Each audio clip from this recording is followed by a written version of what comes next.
8,000 tins of meat sat in the hold. The first man to die weighed 88 pounds. The face came out of the ground first.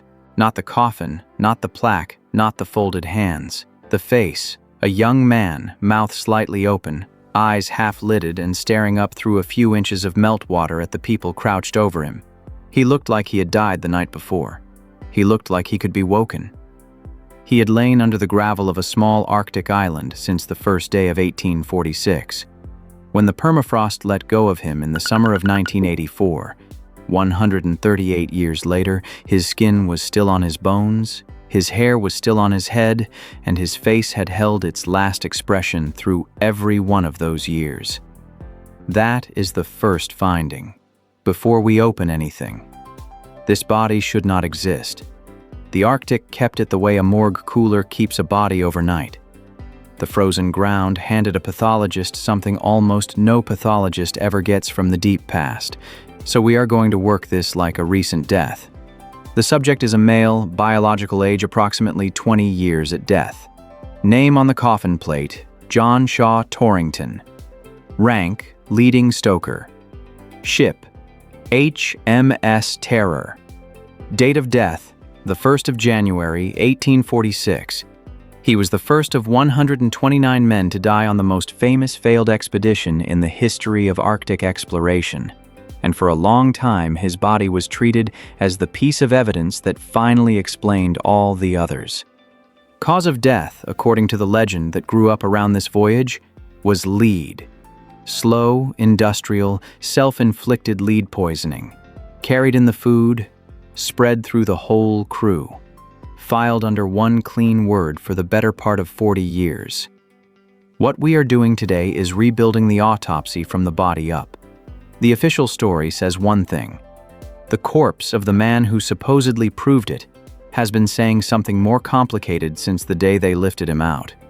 Cause of death, mechanism, manner, time. This is what the stoker says. Start with the expedition, because the body only makes sense inside it.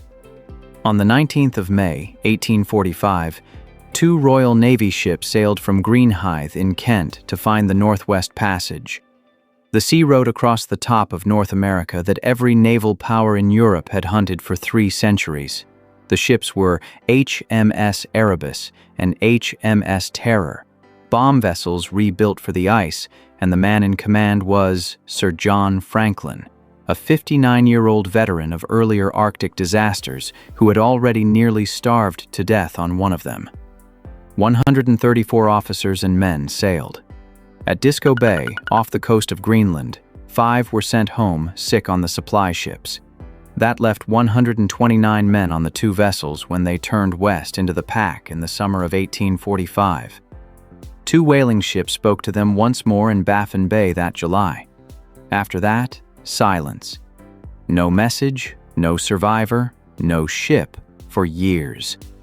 The search that followed was the largest in the history of exploration, and it mapped more of the Arctic hunting for the dead than Franklin had been sent to chart in the first place. The single written record of the voyage's fate was 1 sheet of paper, recovered by a lieutenant named William Hobson in May of 1859, in a stone cairn on the coast of King William Island. 2 messages on the same form, a year apart. The first said all was well. The second, scrawled around the margins the following spring, said that Sir John Franklin had died on the 11th of June, 1847, that the ships were trapped in the pack, and that the survivors were abandoning them.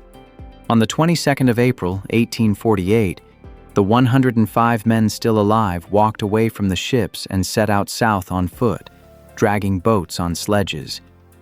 None of them made it. There was one more source, and London refused to hear it.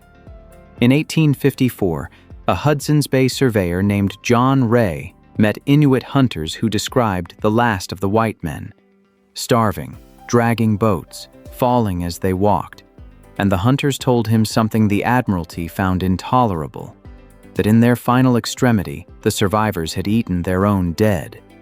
Ray reported it honestly. He was punished for it. Charles Dickens himself took to print to insist that no English gentleman would ever do such a thing, and that the testimony of so-called savages could not be trusted. The Inuit were telling the plain truth. It would take more than a century and a forensic anthropologist to prove that they always had been. For most of the 20th century, the question stayed open. The cold and the starvation were obvious. What they did not explain was why a trained naval crew, provisioned for 3 years, fell apart as fast as it did, and why the accounts described men whose minds seemed to be failing them. Then came a scientist who decided to go and ask the bodies. Beginning in 1981, an anthropologist named Owen Beatty set out to read the Franklin dead with modern forensic tools. On the shore of King William Island, his team gathered the scattered skeletal remains of the men who had fallen on the march, and when they ran the chemistry on those bones, the lead levels were high, higher than he could easily explain. It sent him looking for better preserved bodies to test the idea against. It sent him to the 3 graves at the wintering camp. There is a finding in the first of those bodies that reorganized the entire case. It is not the finding most people remember. The 3 graves sat on Beechey Island, where the expedition spent its first winter. Beatty and his team exhumed the first of them, John Torrington, beginning on the 17th of August, 1984. He lay about 1.5 meters down in permafrost that had never once thawed, and that is why he came up looking the way he did. External examination first. The preservation is exceptional. Not partial, not skeletal. Full soft tissue. The Freeze went to work within hours of burial and never stopped. His shipmates had tied his limbs with strips of cloth before burial, wrists and ankles, the way you bind a body to keep it decent while it stiffens. Those ties were still in place. Then, the measurement that changes the tone of the whole examination. This 20-year-old man weighed under 40 kilograms, roughly 88 pounds. He stood 5'4", a working stoker, a man whose job was shoveling coal in the belly of a warship, reduced to 88 pounds of skin over a skeleton. He was starving when he died, 4 months into the first winter, with the ship's holds still full of food. Hold on to that, because it sits against the tidy version of this case, and the corpse is still closed on the table. Move inside. The stoker's occupation is written into his lungs before any disease is. Anthracosis, the black staining of lung tissue from breathing coal dust and smoke. He had fed furnaces for a living, and his chest carried the record of it. Underneath that, older and more serious, scarring consistent with tuberculosis. This young man had been fighting a chronic lung infection. Quietly, for a long time. The kind of thing a naval surgeon in 1845 would have called a weak chest and sent to sea anyway. And then the finding that actually killed him, evidence of a recent acute pneumonia, fresh consolidation in lung already scarred by tuberculosis and blackened by coal. Old damage underneath, and on top of it, something new. The last thing that happened to him. That explains how a 20-year-old dies on the first day of January. It leaves unexplained why the legend attached to this body for 40 years pointed at a completely different poison. Because the laboratory came back with a number. When Beatty's team analyzed samples of Torington's hair and nails, the lead concentrations were extraordinary. Somewhere in the range of 400 to 650 parts per million. That is far past a trace. That is a body carrying a heavy, sustained load of the metal in the months before death. Lead does terrible things to a person. It attacks the nervous system. It brings on fatigue, confusion, weakness, loss of appetite, poor judgment, a slow erosion of the ability to think and to decide. To a team looking at high lead in a man from a crew whose survivors reportedly behaved as if their minds were going, the number looked like an answer. It looked like the answer to everything.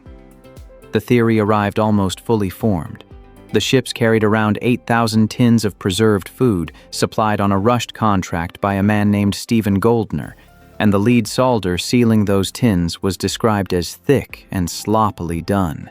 Lead soldered cans leaching into the food, day after day, for 3 years. A crew slowly poisoning itself out of its own stores while it starved. It was clean. It was damning. It fit. And it reached far more people in a best-selling book than any autopsy report ever could. I have read this pattern before, not in a museum. Years ago, I had a young man come off a frozen lake in the far north of Minnesota in the last hard week of a long winter. The cold had held him so well, the first assumption in the room was that he had gone in days before. He had been under the ice a good deal longer than that, and the first lab value back on him was a toxin, elevated, dramatic, the kind of number that makes everyone in the room stop looking. It took the lungs to correct the picture. The number was real, but it was a passenger riding along, not the hand on the wheel. I have watched a striking toxicology result walk an entire investigation in the wrong direction, and I have learned to distrust the finding that arrives too eager to explain everything. Standing over the record of John Torrington, the lead number is the first thing I set aside.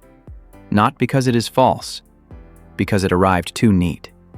There is a second complication under the first. Later, researchers went back to ask where all that metal actually came from, and the tins turned out to be a weaker suspect than they looked. A naval engineer named William Battersby pointed at the ships themselves.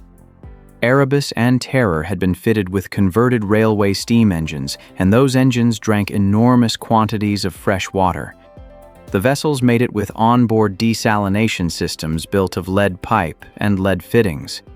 A crew drinking distilled water off a lead plumbing rig, hour after hour, could take on more lead than any can of meat would give them. The source was in dispute.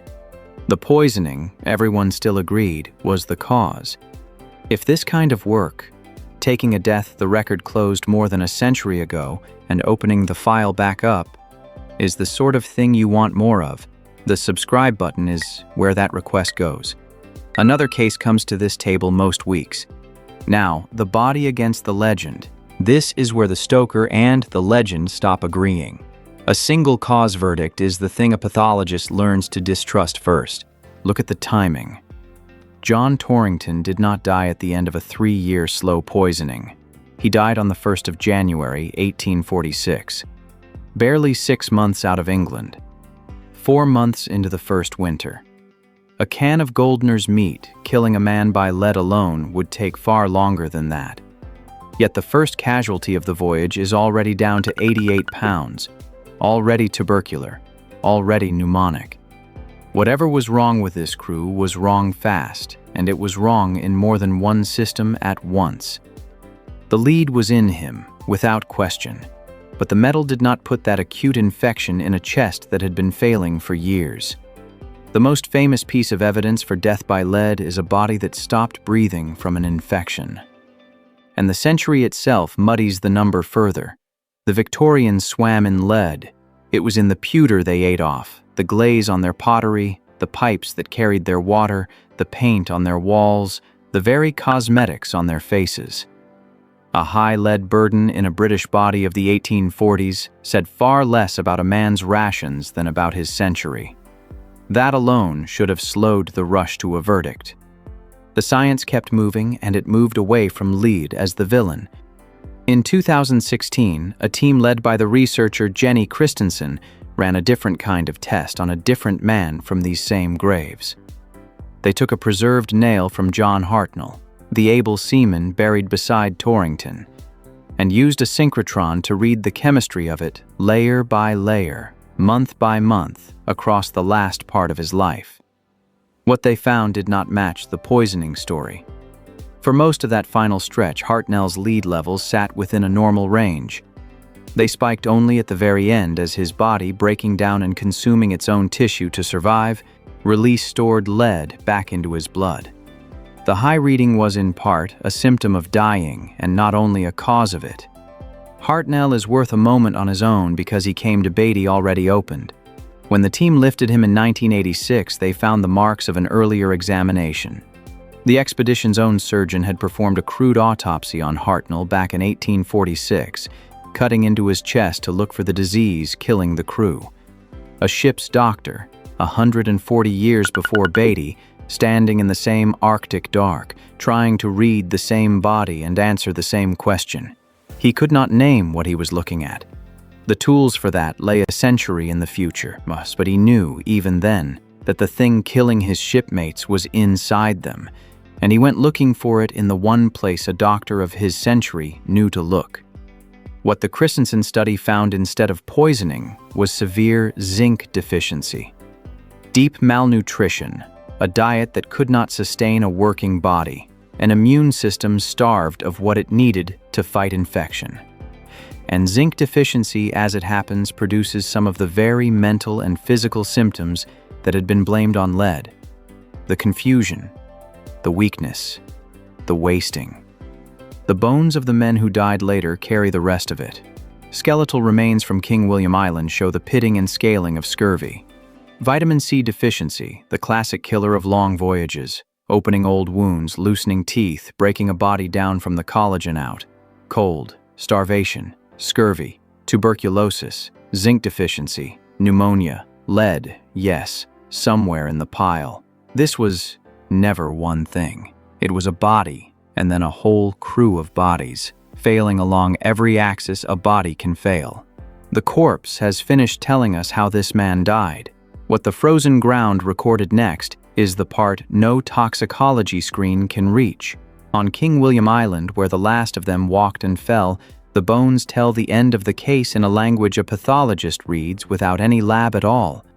Cut marks, fine, deliberate marks on human bone, consistent with the removal of flesh. In places, the ends of the bones show a polish and a breakage pattern that comes from being boiled for their marrow. The final men, the ones who lasted longest, were kept alive for a while by the ones who had already died. This is the physical proof of the thing John Ray was told in 1854 and condemned for repeating. None of that is on John Torrington's report. He died too early, and if the word means anything in a place like that, too comfortably. He died in a bed, in a ship, with a coffin and a plaque and shipmates to tie his wrists and bury him properly. He got the death the other 128 did not, but his body is where the honest reading of all of it begins. Now the finding, formally, cause of death for the subject, John Torrington. Acute pneumonia in a chest with pre-existing pulmonary tuberculosis and severe malnutrition. The chest failed first. Mechanism, respiratory failure. A young man whose lungs were already scarred by tuberculosis and blackened by coal, his defenses stripped by starvation, could not survive an acute infection that a fed and healthy body might have thrown off. The pneumonia did not need to be exotic. It only needed a chest that could no longer fight. Manner of death. Natural. No violence on this body, no toxin dose delivered by a hand, no injury. A sick, starving man reached his end in an impossible place. Time of death. The 1st of January, 1846. And then the refile, because this is where history has the case in the wrong drawer. For 40 years, the Franklin expedition has been filed in the popular record under lead poisoning. A whole crew killed by the cans in their own hold. That verdict rests on a body that died of pneumonia, on lead levels partly manufactured by the act of dying, and on a single cause story told about a death that was multiple in every direction. The correct classification is not lead poisoning. It is a multifactorial collapse, with the metal as an accessory in the room and not the hand on the throat. The body of the man they called the proof is the body that says so. Most clearly, they put John Torrington back. After the examination, Beatty's team returned him to his grave on Beechey Island into the same permafrost that had kept him, and it is keeping him still. He is down there now, exactly as preserved, beside John Hartnell and beside the Royal Marine William Braine, who died 3 months after him on the 3rd of April, 1846. 3 men in the gravel of a wintering camp, at the head of a story that swallowed everyone else. The ships took longer to give up. HMS Erebus was found on the floor of the sea in September of 2014. HMS Terror, 2 years later, in September of 2016. Both of them close to where Inuit hunters had said for generations that the ships went down. The people who lived in that country had held the whole record the entire time, in their own memory, waiting for anyone to believe them. The wrecks were exactly where they had always said. We simply took a century and a half to accept the source. That is the strange mercy of the cold. It ruins nothing, and it forgets nothing. It held a 20-year-old stoker with his eyes half open and his last winter still on his face, and it held him long enough for someone to come back and read what the expedition could not say for itself. Lead was a guess that hardened into a legend. The body under the ice was never guessing. 8,000 tins in the hold, and the first man out of it weighed 88 pounds. The answer was in the lungs the whole time, waiting for the thaw. If a body came out of the ground preserved well enough to autopsy, and the lab handed you a dramatic toxin level, while the lungs showed a fresh pneumonia in a starved and tubercular chest, which one would you sign as the cause, and which one would you file as a passenger? Tell me what you would have written across the top of this report. Thanks for watching.